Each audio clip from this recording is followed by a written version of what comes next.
Okay, so in the last segment, we talked about the labor. We started to talk about the labor theory of value, and so I wanted to review that a little bit and then talk about that as I think, the um, source of the origin of what to Marx is going to be the key contradiction, right? The key structural problem, right, of capitalism. All right.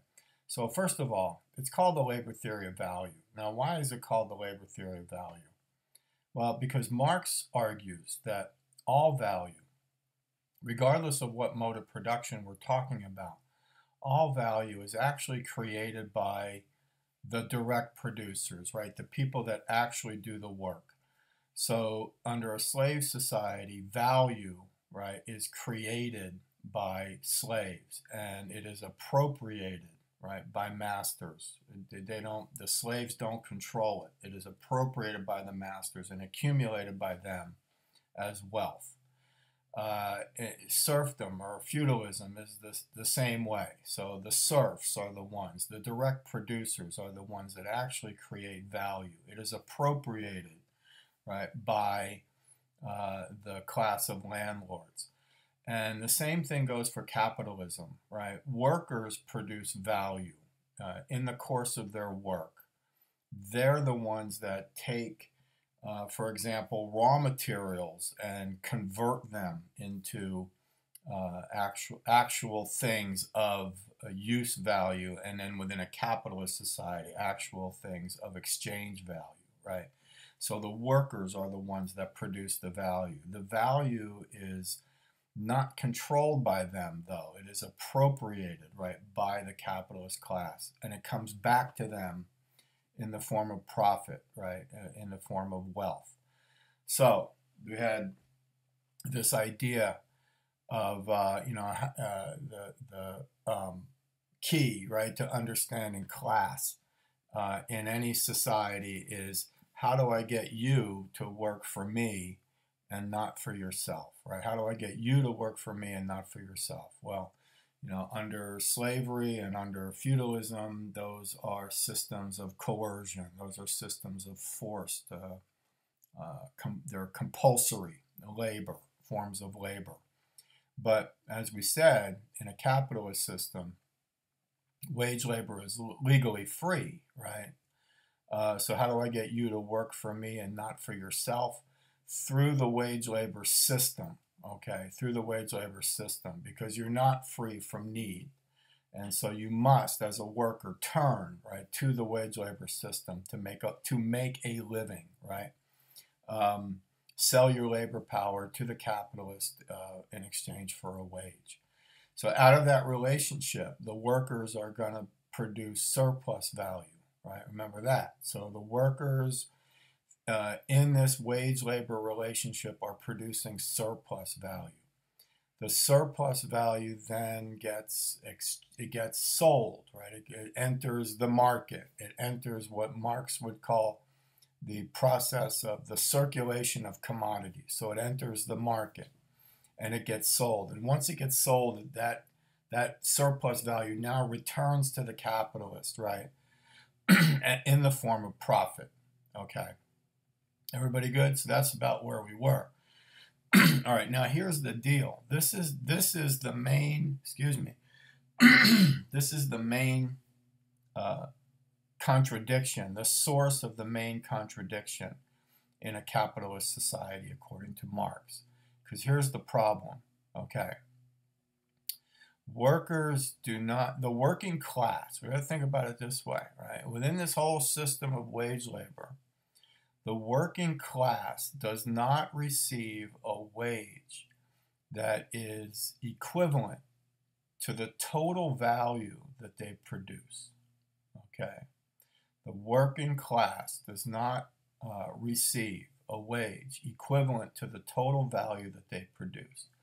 And because they don't receive a wage of equivalent value to the total value that they create, what that means then is, think about it like this. What that means then is workers now do not have The working class does not possess, right, in the form of their wages, they do not possess enough value to buy back, right, all the value that they create. Okay, did you follow that?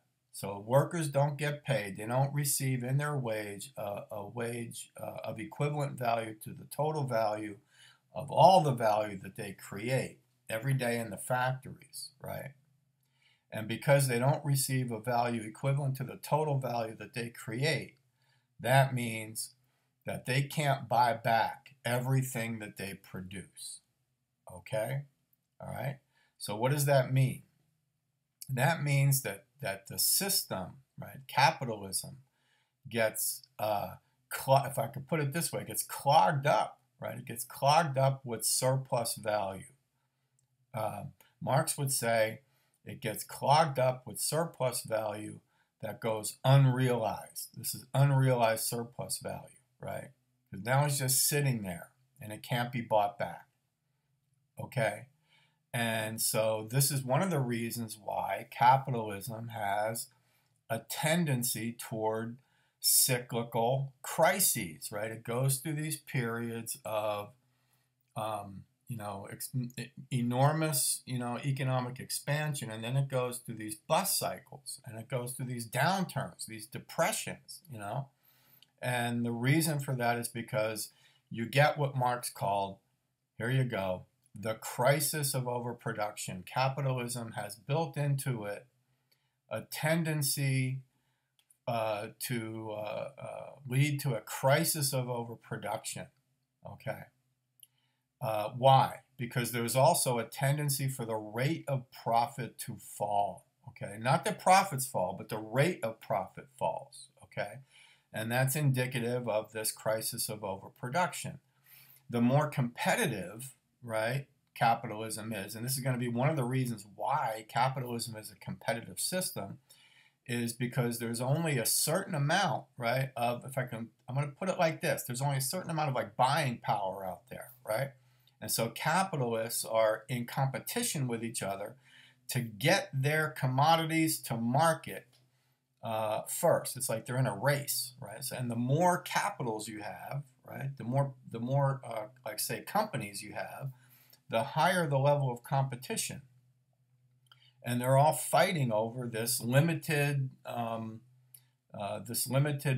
power that's out there. So what are they going to do?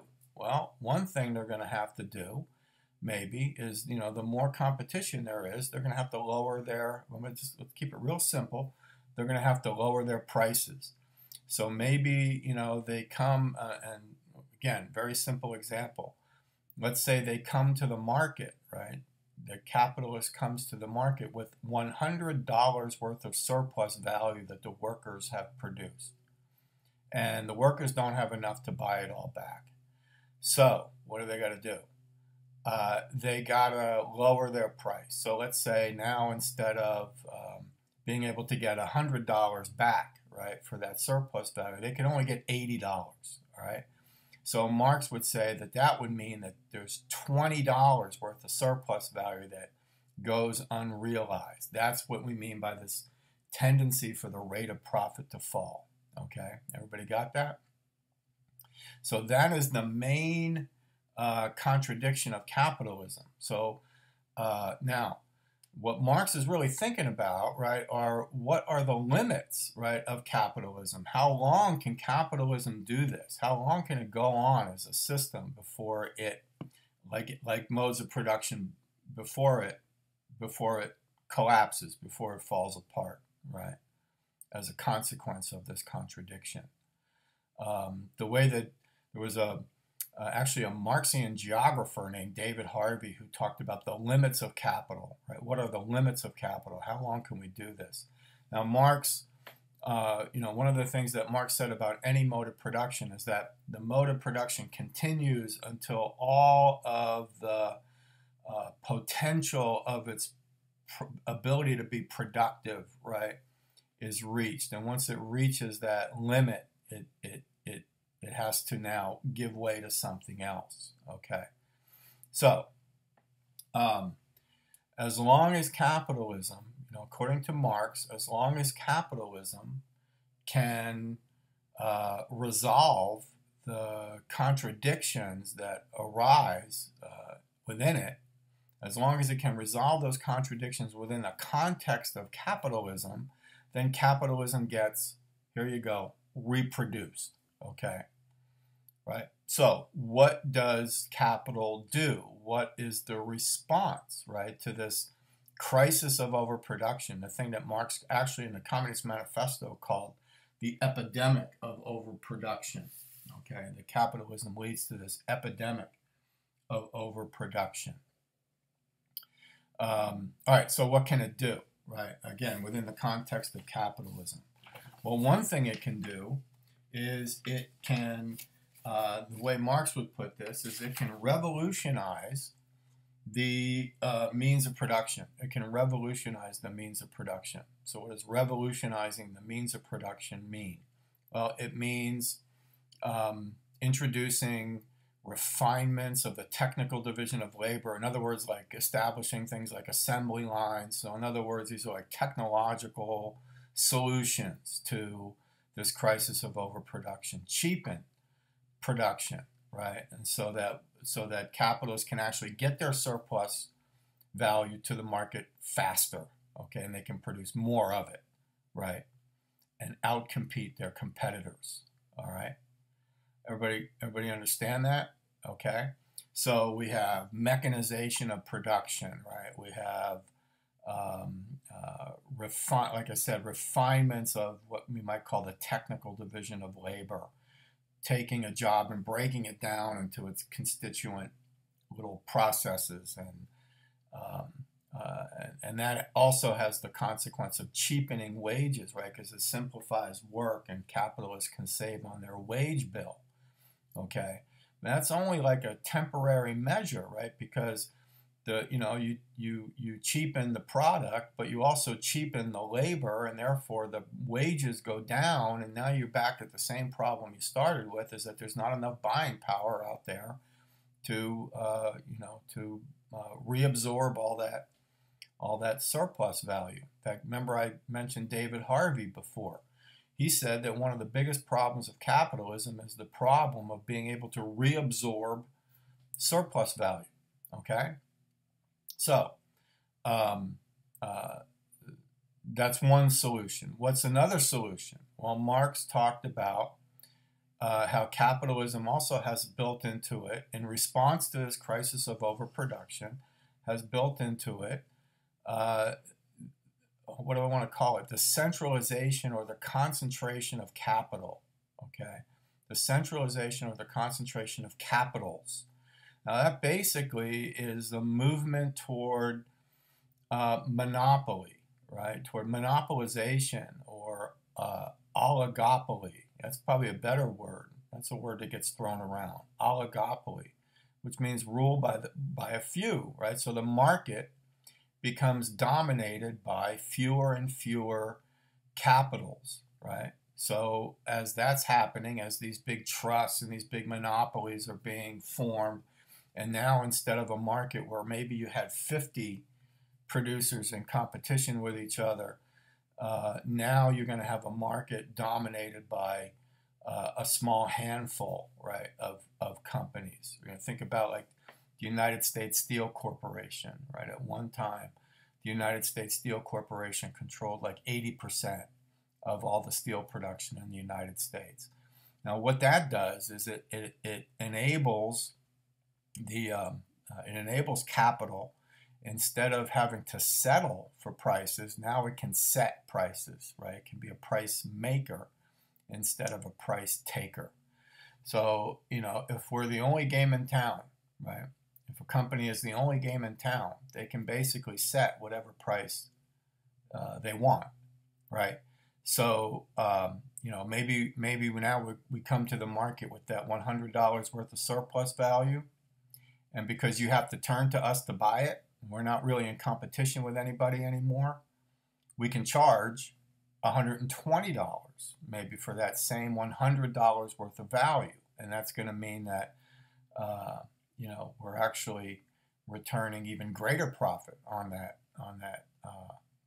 on that surplus value. Okay? All right, so everybody got that. So we have revolutionizing the means of production, we have centralization of capital, and then the other thing that he talks about is this. Capitalism has built into it, by necessity, right, because of the crisis of overproduction, has built into it an imperative toward expansion. Capitalism must constantly expand. It must constantly create new markets, and it must constantly deepen old ones. Okay, so I just want to think about that. Capitalism has built into it an imperative to expand. It must push out. It has to create new markets. And what that leads to Marx, is the rise of international trade. Okay, Marx was anticipating what today we would call globalization, right? So we create new markets around the world to dump, right, all of this surplus value into, right? If we can't sell it here, we have to sell it someplace else. So that leads to the rise of international trade. It leads to what we would today call globalization. So I wanted to read a little bit from the Communist Manifesto, where, again, Marx puts this in kind of very simple terms. So he says, here we go. Here's what he says. The need of a constantly expanding market for its products chases the bourgeoisie over the entire surface of the globe. It must nestle everywhere, settle everywhere, establish connections everywhere. Okay, right? It's kind of a clear statement. It has to do that.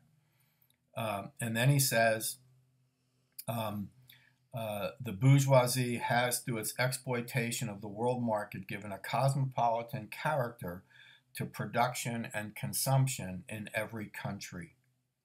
Okay.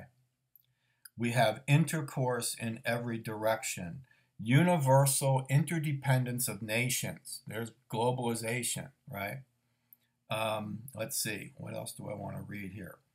Then he's talking about, like, if capitalism is moving into these countries, what happens to traditional indigenous modes of production? Okay, so he says basically they are destroyed. All old established national industries have been destroyed or are daily being destroyed.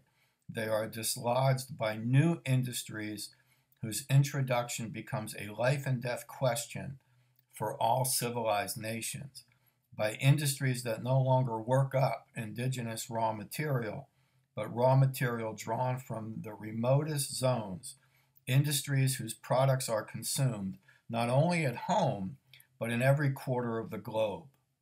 Right? Everybody get that?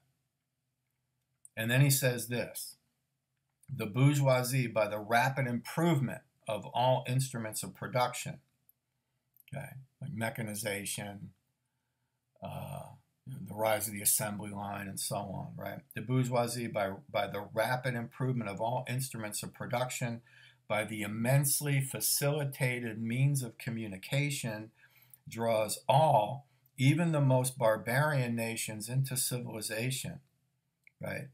Here's the quote I wanted to get to. The cheap prices of its commodities are the heavy artillery with which it batters down all Chinese walls, with which it forces the barbarians' intensely obstinate hatred of foreigners to capitulate. It compels, capitalism does, right? Capitalism, compels all nations on pain of extinction to adopt the bourgeois mode of production, the capitalist mode of production. It compels them to introduce what it calls civilization into their midst, i.e., to become bourgeois themselves. In one word, it creates a world after its own image, right? It creates a world, capitalism creates a world after its own image. So if we could go dig up Karl and show him what was happening today, he would understand completely, right, the reason why there are golden arches all over the world. He would understand completely the reason why there are Kentucky Fried Chickens all over the world. He would understand completely, right? Why, Nike products are all over the world, okay, because of this tendency toward globalization. We would say, hey, Karl, we call this globalization. And he would say, well, that's a good word for it, right? The creation of a single, unified, global capitalist economy. Marx recognized that tendency in capitalism, even back in 1848. So, again, he would be asking the question, right? How long can capitalism go on like that? How long can it do that? Okay, before there's nowhere else to go, before there's nothing else to do, there's no other market to expand into. They can't be deepened anymore. Uh, that would be the wall, right? That would be the wall that capitalism would hit, right?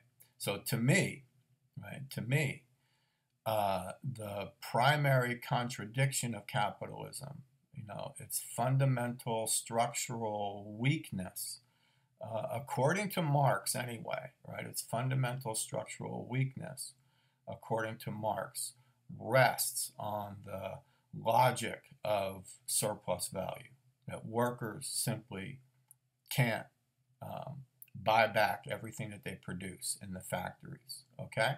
So I'm going to stop this segment right here, and we're going to go on and we'll talk about some other contradictions in capitalism.